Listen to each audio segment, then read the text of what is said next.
Welcome to great home makers. இன்றைக்கி ஓணம் சீரீஸில் ரொம்ப டேஸ்டியான கூட்டுக்கறி ரெசிபி தான் பார்க்க போகிறோம். 1 cup brown chana over night soak பண்ணி எடுத்து வச்சுருக்கேன். இதை குக்கரில் ஆட் பண்ணி சன்னா முழுகிற அளவுக்கு தண்ணி விட்டுக்கலாம். ஒரு அரை டீஸ்பூன் உப்பு, ஒரு 5 விசில் கொடுத்து நல்லா வேக வச்சுக்கலாம். 1 கப் சேனை இந்த மாதிரி ஸ்கொயராக கட் பண்ணி வச்சுருக்கேன். ஒரு அரை டீஸ்பூன் மஞ்சப்பொடி, ரெட் சில்லி பவுடர் ஒரு 3/4 டீஸ்பூன். வேணுங்கிற அளவு தண்ணி விட்டு ஃபஸ்ட்டு சேனையை வேக வச்சுக்கலாம். ஒரு பாதி அளவு இது வேகட்டும்.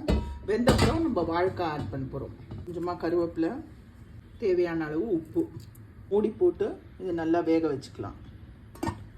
சேனைக்கிழங்கு பாதி குக் ஆகும்போதே 1 கப் வாழைக்காய் இதை இதில் ஆட் பண்ணுறோம். வாழைக்காய் சீக்கிரம் குக் ஆகிடும்.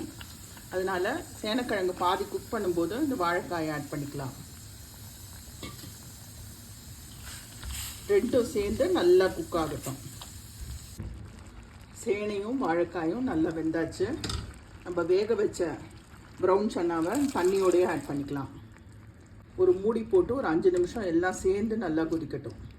ஒரு மிக்ஸி ஜாரில் ஒரு 4 டேபிள் ஸ்பூன் ஃப்ரெஷ் தேங்காய், ஒரு 1/4 டீஸ்பூன் ஜீரகம் தண்ணி விட்டு கோர்ஸாக அரைச்சிக்கலாம்.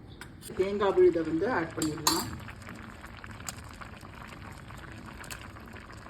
கொஞ்சமாக வெல்லம்,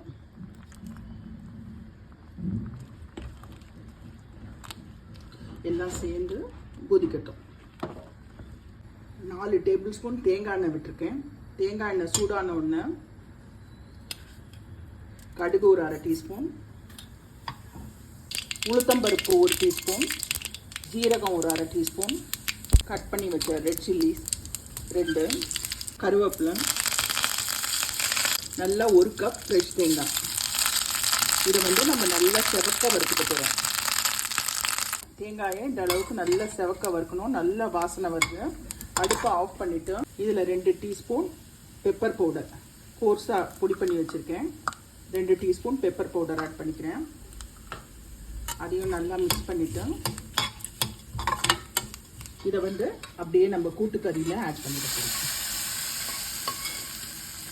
பருப்பு தேங்காயும் சேர்த்து எல்லாத்தையும் நல்லா மிக்ஸ் பண்ணிடலாம். சூப்பரான கூட்டுக்கறி ரெசிபி ரெடி.